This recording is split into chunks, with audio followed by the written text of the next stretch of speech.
This story is about the legend of the Lady Slipper.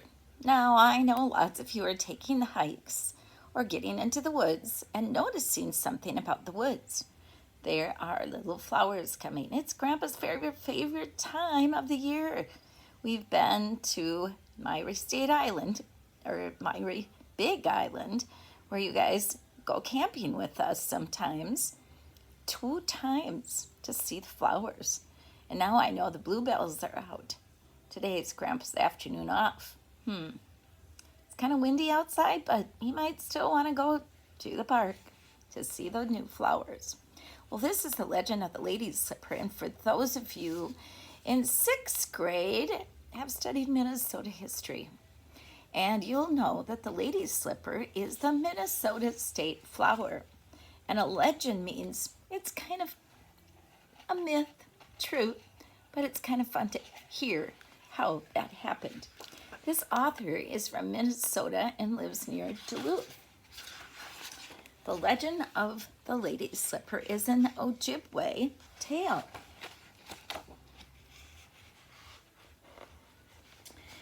This is the foreword, which means it's a preface to the book. It says, after the snow has melted in the northern forest, you may chance upon graceful flowers shaped like tiny moccasins. Some are yellow, I've seen some of those, and some are white. Some are pink, and some are both pink and white, and I've seen those once. All are lady slippers, the most rare and precious flowers of the north. This delicate plant grows from the soggy ground of a black spruce bog or the rocky soil of a jack pine forest. I've seen them in Itasca State Park. It takes 14 years before the first bloom appears. Can you imagine? You have to wait 14 years before it blooms? If it's left undisturbed, it will grow into a thick cluster of flowers, which will bloom for another 100 years or more. However, if any part of the lady slipper is picked, the entire plant dies. Can't pick them? How did such a delicate flower come to grow in such rugged country? The Ojibwa legend will tell you. Remember, a legend is not always true. Once there was a young girl who lived with her mother and father, sister and brothers, aunts and uncles, her many cousins, her grandfathers and grandmothers, and all of her people in a village among the whispering pines. All of her family, her older brother, her older brother was her favorite. Here, they're living in wigwams, which is what the Ojibwa in Minnesota lived. It looks typical up north. I wonder if those birds on the lake could be loons. He was as strong as a bear, as fast as a rabbit, and as smart as a fox. Because of these traits, he was the messenger for the village.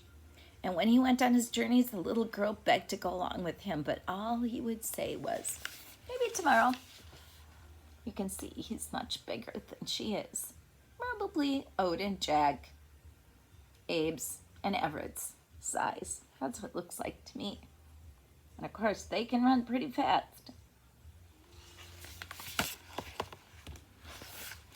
Then one day, a terrible disease struck. Sounds kind of like what we're going through, doesn't it? The little girl watched as one by one her people became ill. Her grandparents, her aunts, uncles, her sister, her mother, and even her father fell ill. A neighboring village had the mashkiki, the healing herbs they needed, but the journey was too dangerous to make in winter. It was too cold. The snow was too heavy, and between the villages lay a deep, dark lake covered with groaning ice. Means it wasn't quite frozen. Such journeys were not made in Gichimandu, Gizo, or the Great Spirit Moon.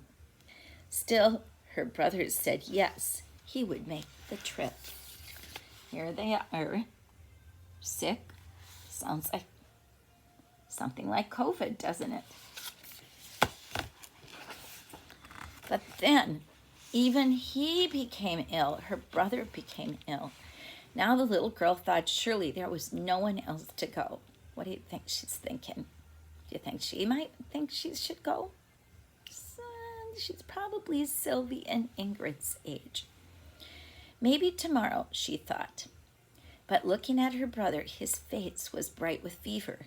She knew she had to leave right away. She found her moccasins, the beautiful beaded moccasins her mother had made out of deerskin, and tucked warm rabbit fur inside them. And then she slipped them on and stepped out into a raging storm. Well, you guys know what a blizzard looks like.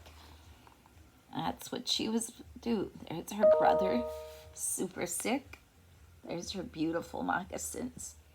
You can see the flour that was beaded onto them.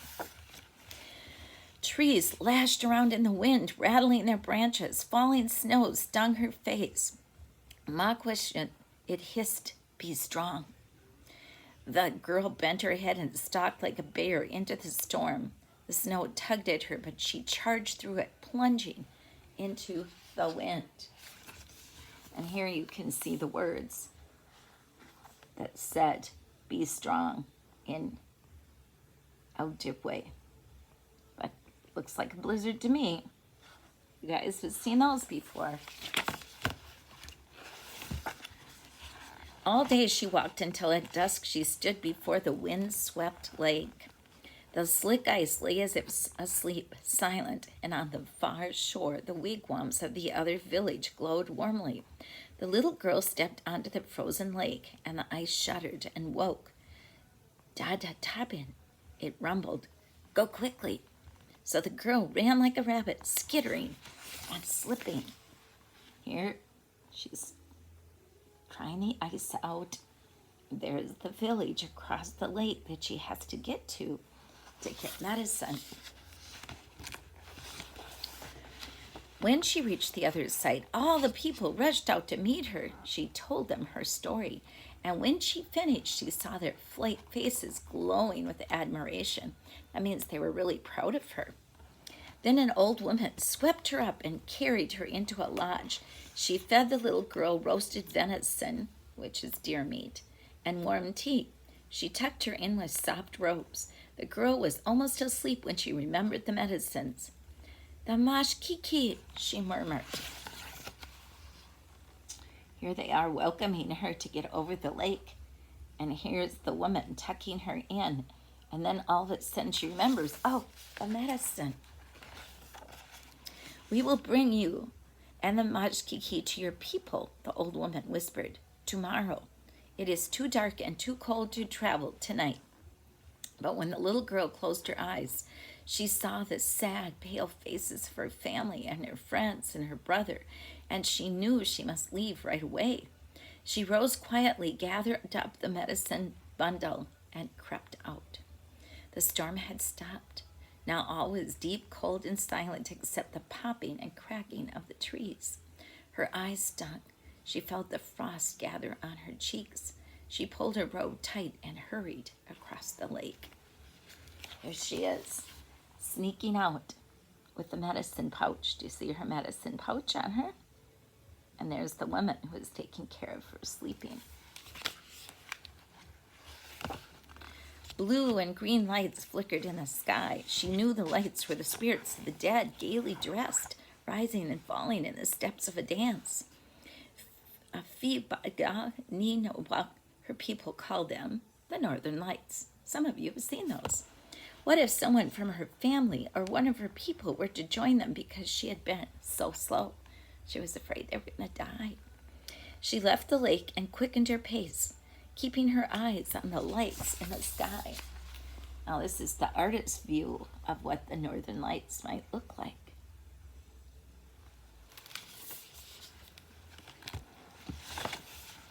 Suddenly the snow collapsed around her and she was buried up to her arms. Do you know what happened?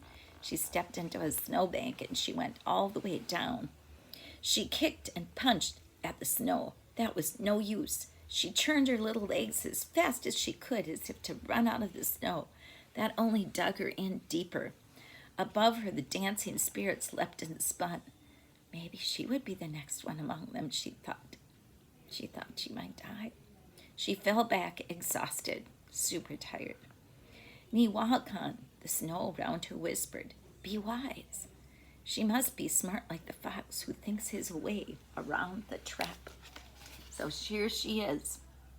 She fell into a super deep snowbank and couldn't get herself out. She was trapped. She lay back to think and felt the snow relax its grip. She lay further back and it let go a little bit more. And slowly she wiggled and turned and paddled and swam her way out of the snow. Some of you have done that. Oh, wow, she sang out. Her feet were free. But then, oh no, she cried. Her feet were bare and cold. Her moccasins were gone, buried deep in the drift. She dug in the snow, but it was too soft and loose. She wiped her nose on her sleeve and continued on barefoot. Oh my goodness. I don't think that's a wise idea. You know what happens to your feet? You're made out of water. Guess what happens? Yeah, they freeze. What's going to happen? With the very first step, ice crystals cut into her flesh, and her feet began to bleed. In every footprint, bright red drops of blood mingled with the white snow, and still she stumbled ahead until dawn. That's when the sun came up, and when she reached the edge of her village, and there she called out before sinking into the snow. She's calling out, but look at the blood trip. See all of her bloody feet? I would think they'd be frozen.